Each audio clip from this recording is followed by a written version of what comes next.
ये घटनाएं घटने वाली हैं। वो कौन सी घटनाएं हैं जो आपके साथ घटने वाली हैं? 16 अगस्त से लेके आने वाले एक महीने, यानी कि अगस्त से लेके 15 सितंबर तक का समय बड़ा महत्वपूर्ण होगा। जो इसके पीछे ग्रह स्थिति है, जो योग संयोग है, वो बड़े महत्वपूर्ण हैं।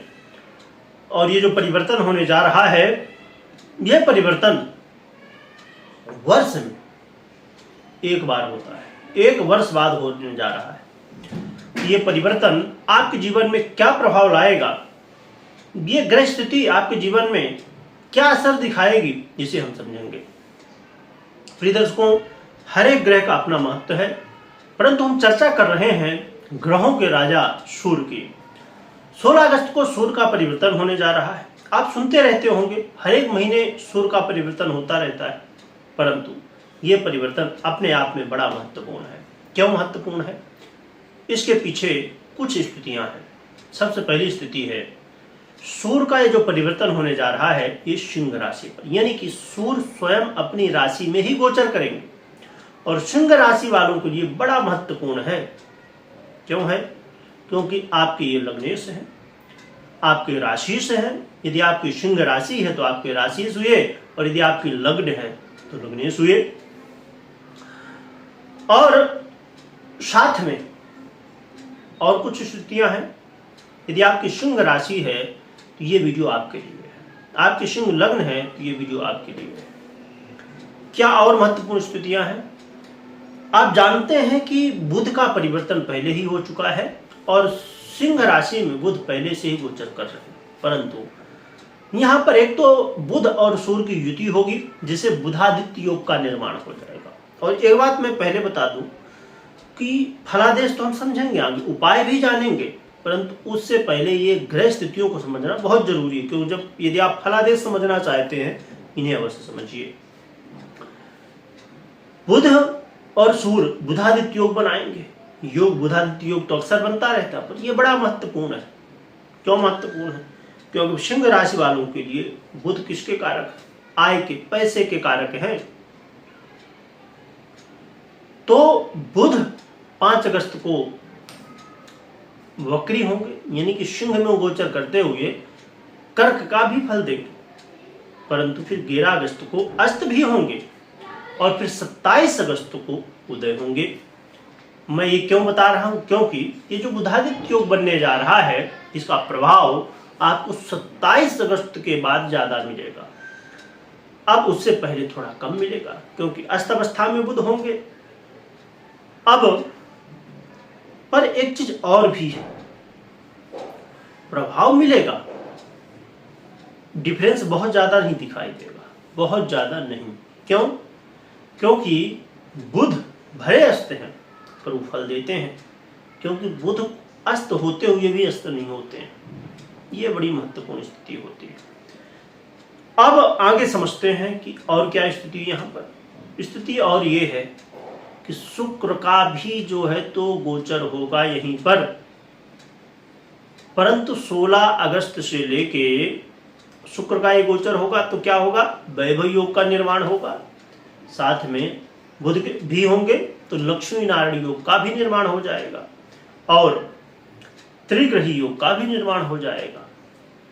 परंतु 24 अगस्त को बुध पुनः राशि परिवर्तन करेंगे और कन्या राशि में चले जाएंगे। इसलिए ये जो योग का प्रभाव मिलेगा, शुक्र द्वारा निर्मित ये योग हैं, इनका प्रभाव मात्र आपको 16 से 24 तक मिलेगा। इसलिए डेट ध्यान रखिए, योग संयोग जो बन रहे हैं उनको भी ध्यान रखिए। आइए अब समझते हैं फलादेश। ये सूर्य का परिवर्तन आपके लिए जीवन में एक ऐसा समय है, यदि आपके जीवन में अभी तक आपको ऐसा महसूस हो रहा था कि मैं तो सबके अच्छे के लिए करता हूं, सबके हित के लिए करता हूं, सोचता हूं या सोचती हूं, परंतु लोग कैसे जी हमारी इज्जत ही नहीं कर रहे। तो यह समय होगा जिस समय आपके मान सम्मान में वृद्धि होने वाली है। आपका खोया हुआ मान सम्मान आपको प्राप्त होने वाला है। साथ में मानसिक तनाव यदि बहुत ज्यादा था, ये वो दुनिया भर की बातें होती हैं जीवन में। एक गृहस्थ आश्रम है, है ना, सबसे बड़ा आश्रम है। तो यदि मानसिक तनाव बना हुआ था जीवन में, अब वो दूर होगा। आप अपने आप को जानेंगे, आप अपने आप को पहचानेंगे। एक बड़ी महत्वपूर्ण स्थिति होती है व्यक्ति के जीवन में। व्यक्ति ये वो मतलब इधर उधर घूमता रहता, अपने आप को जानता नहीं। और यही सबसे बड़ी आप देखिए, जो दुनिया में बहुत ज़्यादा मतलब ऐसे लोग जिनका नाम आज भी चल रहा, वो हैं चाहे नहीं है, पूरी दुनिया उनको फॉलो करती है ना, उनके पद चिन्हों पर चलती है दुनिया। वो ऐसे ही लोग हैं जो अपने आप को पहचानते हैं, अपने आप को जानते हैं। जिसने अपने आप को जान लिया वो पूरी दुनिया को जान लिया। इसलिए ये समय है अपने आप के जानने। अपने आप को जानना क्यों जरूरी है? क्योंकि यदि आप खुद को जान गए तो जो भी आप चाहते हो कि मेरे पास बहुत अच्छी नौकरी हो, मैं जो जॉब कर रहा हूं उसमें मैं सबसे अच्छे पद में हूँ, मैं व्यापारी हूँ, मैं स्टूडेंट हूँ, मैं कोई भी हूँ, और मुझे उच्च शिखर पर पहुँचना है।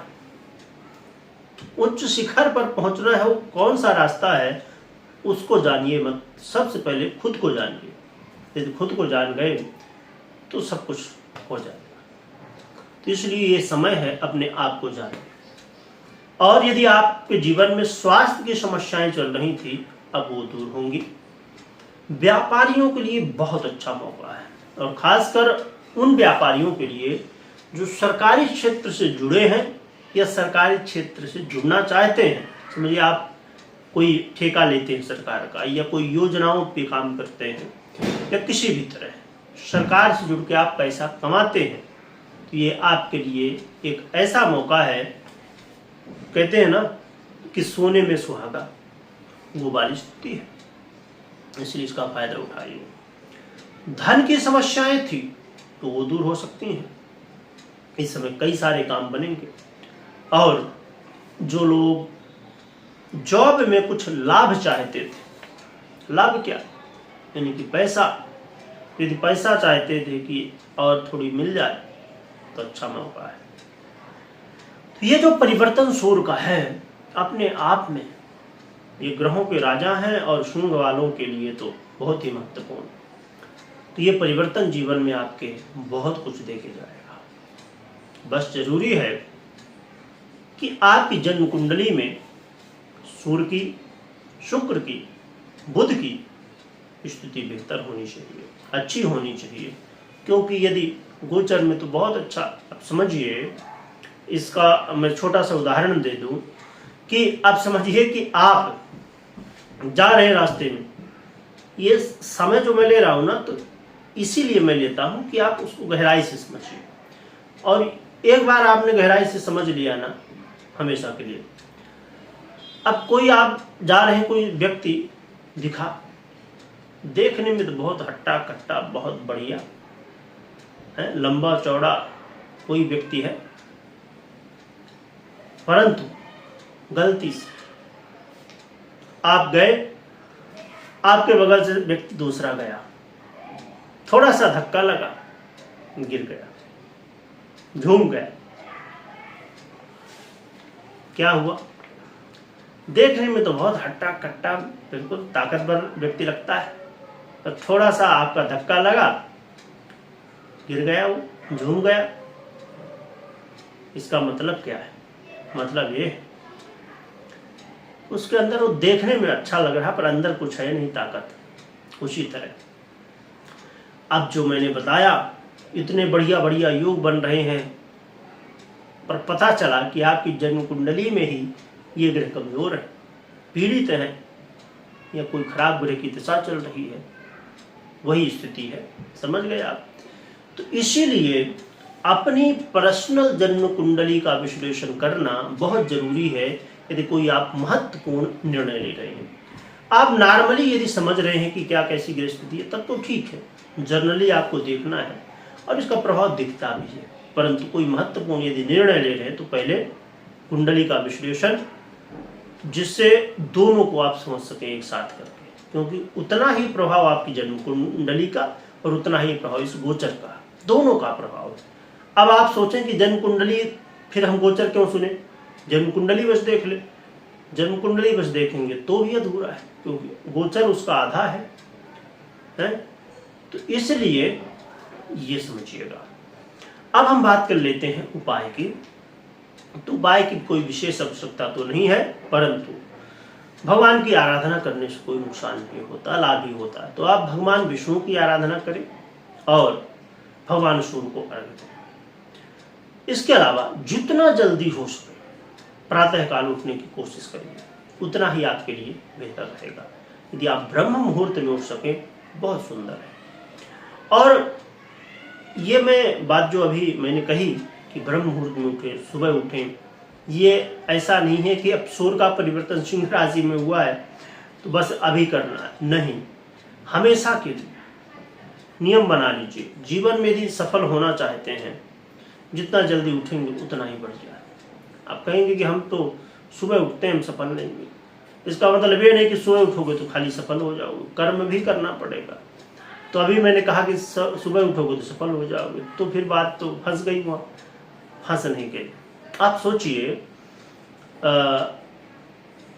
मैं ये जो बातें शेयर करता हूँ कई बार ज्योतिष के बाहर की बातें होती हैं। कुछ लोगों को लगता है कि मैं समय ले रहा हूँ, पर ये मेरा परिवार है। चिंतामणि ज्योतिष ये मेरा पूरा परिवार, 1 लाख से ज़्यादा मेरे परिवार में लोग हैं, तो मेरी भी जिम्मेदारी है जो मेरे समझ में आए तो बताऊं। तो प्रिय दर्शकों, समझिए कि आप सुबह 4 बजे उठ गए हैं, ठीक है, सुबह 4, और जो व्यक्ति 8 बजे उठता है, ठीक है, तो 8 बजे और 4 बजे कितना डिफरेंस, 4 घंटे का डिफरेंस है। तो आपके पास 4 घंटे अधिक हैं। तो चाहे आप अपने एक्सरसाइज के लिए 1 घंटे आपने ले लिया, 1 घंटे आपने पूरे दिन के प्लानिंग करने के लिए क्या कैसे करना, उसकी योजनाएं आपने बढ़िया बना ली। कितना सारा काम आप कर सकते हो 4 घंटे में। आप कुछ काम था कि अभी ये काम है तो आपने सुबह सुबह कर लिया, और जो व्यक्ति 8 बजे उठेगा, सोचिए उसके पास समय ही कितना है। उठे, भागे जल्दी जल्दी, बस आपने थोड़ा समय पूजा आराधना में लगा लिया। प्रिय दर्शकों, रात्रि में एक बड़ा अच्छा मौका होता है सोने का। अब हाँ, एक समस्या है कि कुछ लोगों के लिए अब उनकी ड्यूटी ऐसी है, काम ही ऐसा है कि रात्रि में लेट सो रहे हैं तो सुबह थोड़ा लेट उठेंगे, तो उनके लिए वो कुछ कहा नहीं जा सकता। भाई काम ही ऐसा है, काम है तो करना पड़ेगा। परंतु जिनके लिए संभव हो, 10 बजे सो जाइए, सुबह 4 बजे उठ जाइए, 6 घंटे पर्याप्त नींद है। तो इसलिए प्रयास करिए। और मैं बताई बात क्यों, ये इतना आपका समय क्यों लिया, कि जब आप रात्रि में समय से सोते हैं और सुबह समय से उठते हैं, इससे ग्रह स्थितियाँ भी काफ़ी ज़्यादा आपको अच्छी रिजल्ट देते हैं। इसलिए अवश्य आपको इस बात का ध्यान रखना चाहिए। मैं जो बातें बताता हूँ ना, तो कई बार उदाहरण देता हूँ, तो कहीं ना कहीं किसी न किसी तरह वो ज्योतिष से जुड़ी भी होती हैं कई बार, तभी वो उदाहरण आपको दिया जाता है। तो प्रिय दर्शकों, आप कमेंट में जय सूर्यदेव, जय भगवान विष्णु लिख सकते हैं, और लिखने के साथ खूब स्मरण करिएगा। वीडियो देखने के लिए बहुत बहुत धन्यवाद।